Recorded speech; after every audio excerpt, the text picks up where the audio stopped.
welcome back to another episode of Wiggy Reviews. Today we're going back to the King of Horror for Mr. Mercedes by Stephen King.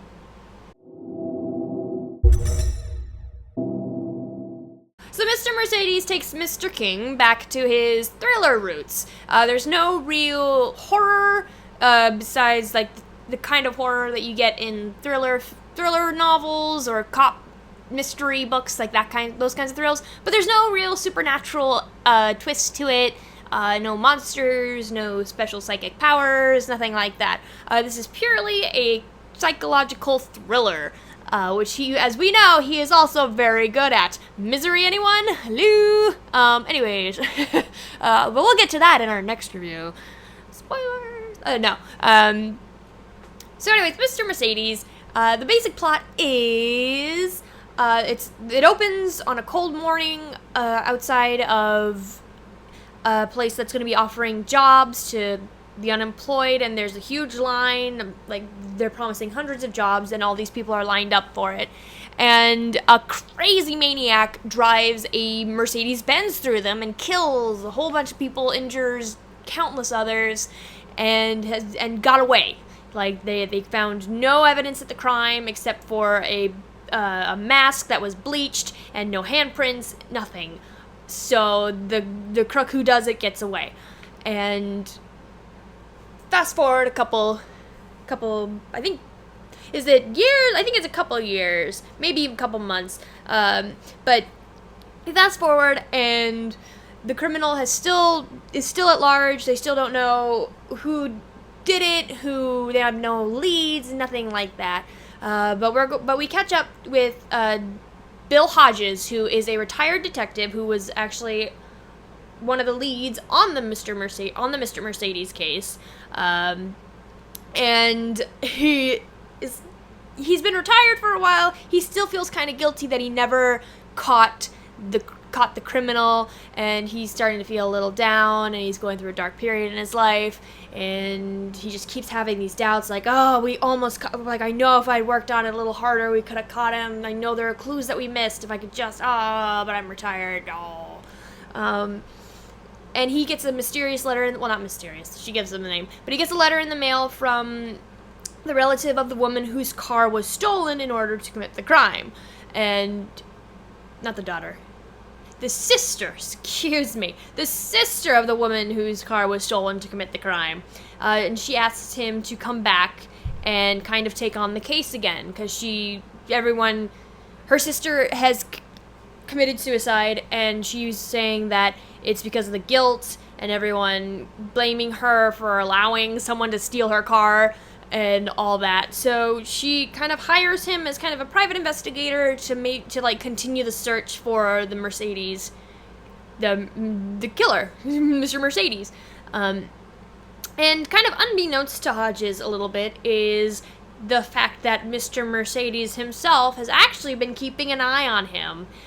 He's felt such a rush with getting away with the murders, with the mass killings that he got away with, that he is starting to get a little itchy, and he kind of wants to do something else, but he's finding more fun in just kind of messing with people that were involved in the case, including the lady whose car he stole. And we learn that Mr. Mercedes, his name is actually Brady Hartsfield, and he lives with his mom, single mother, and he's kind of a little messed up, and he had like a rough childhood. His father died. His mother kind of went through their money quickly. Now she's an alcoholic, and they have kind of a very strange relationship that we'll get into later when I talk about the characters.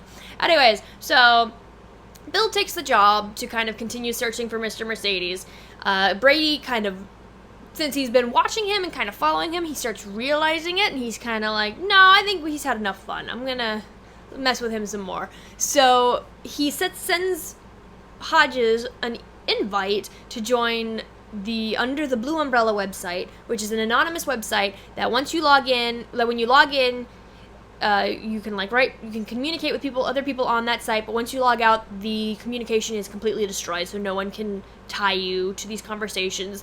They just kind of get erased. and he starts taunting Bill Hodges as the Mercedes killer. And Bill just kind of is like, oh man, this is some prankster just messing with me. But then he starts to realize that, oh my god, this actually could be him.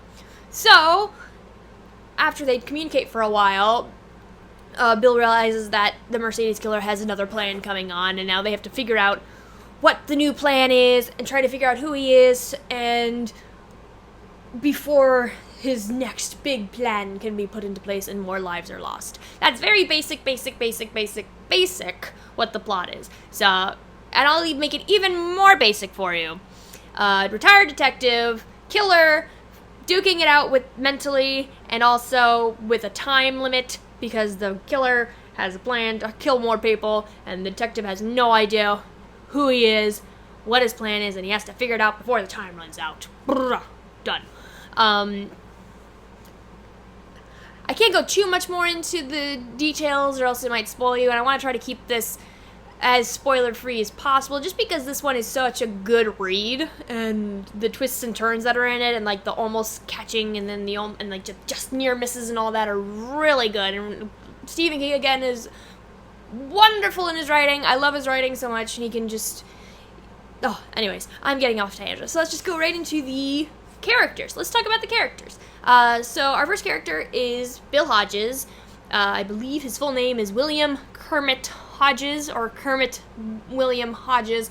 I can't remember the exact order because they so rarely refer to him as that, even though it's hilarious because his name is Kermit, like the frog.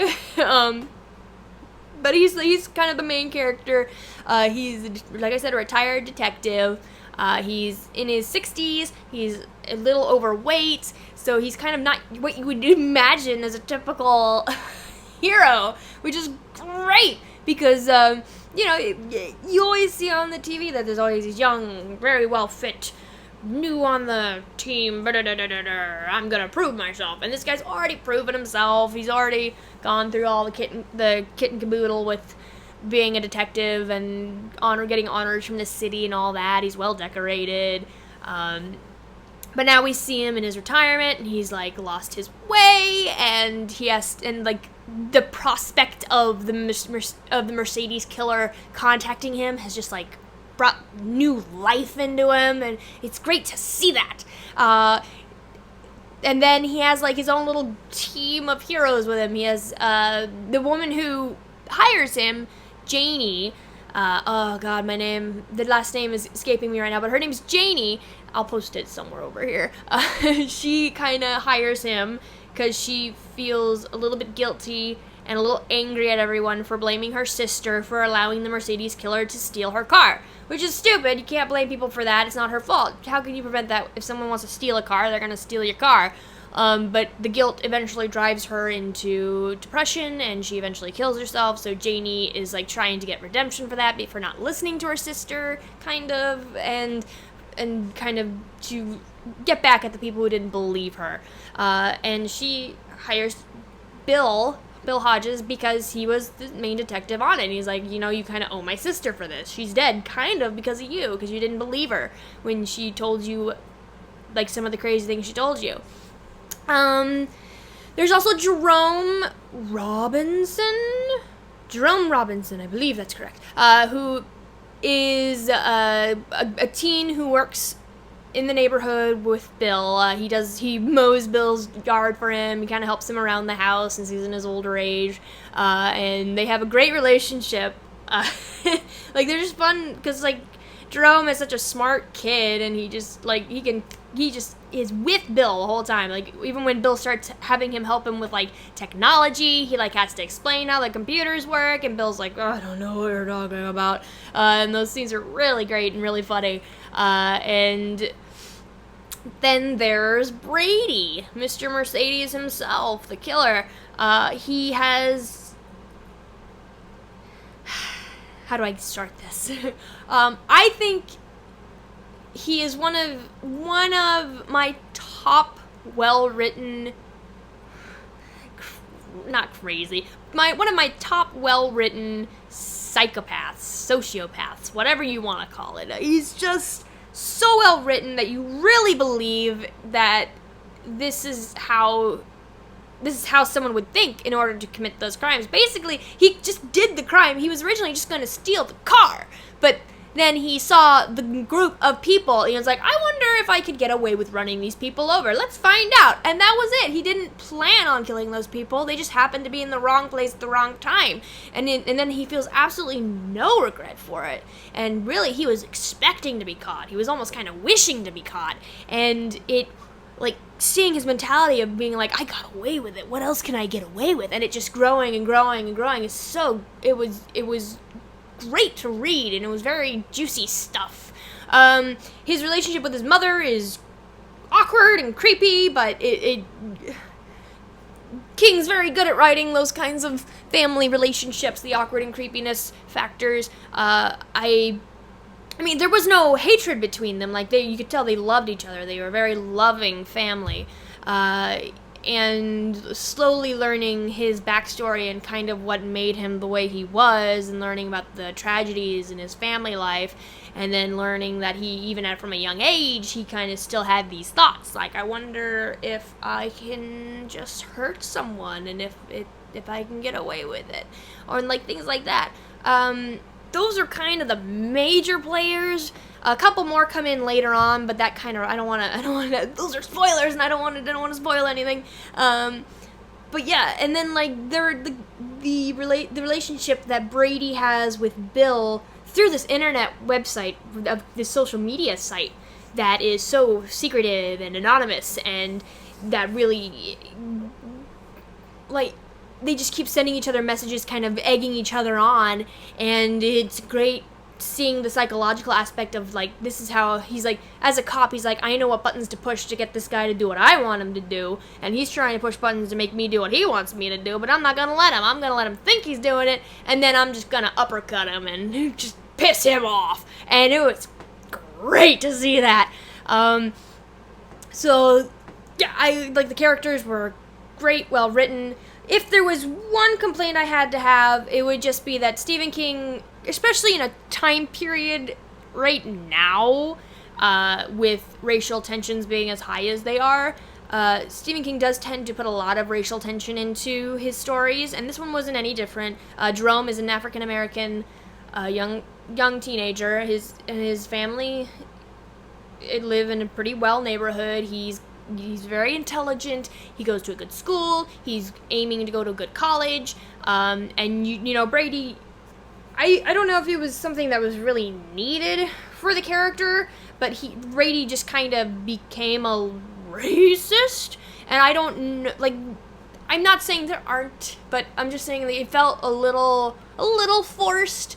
I mean, it still worked, but it felt a little forced just because, there was no real reason for him to be, I guess. Like, I guess he just always believed it, but, you know, like, there wasn't anything in his past that led him to believe that African Americans were bad or anything like that. So it just felt a little forced. I know it's kind of a typical thing for Stephen King in a lot of his older books, especially when they do flashbacks, because a lot of his flashbacks take place in the 50s or the 60s, when racial tensions were extremely violent and high, and I think he's good at writing those parts, but I think this one didn't really need it. But I think it's just every writer has, like, quirks and habits, and I think this is one of his, and it didn't detract from the story.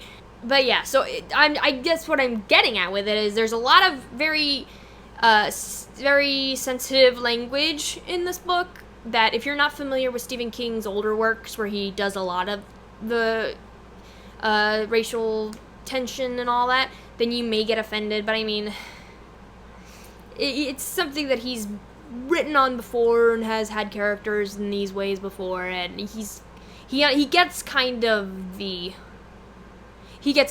underlying roots of it very well. But I'm going off on a tangent. But so, yeah, I think that was the only real drawback for me. And then maybe the ending happened a little too quick for me, but at the same point, he made it very realistic. Like, if this really happened, that's how it would probably happen, that fast. So yeah, I mean, other than that, I still love his writing. It was hard for me to stop, because I really wanted to know, is he gonna make it before Brady does his plan? Are they gonna figure it out? Are they gonna, so, yeah, and I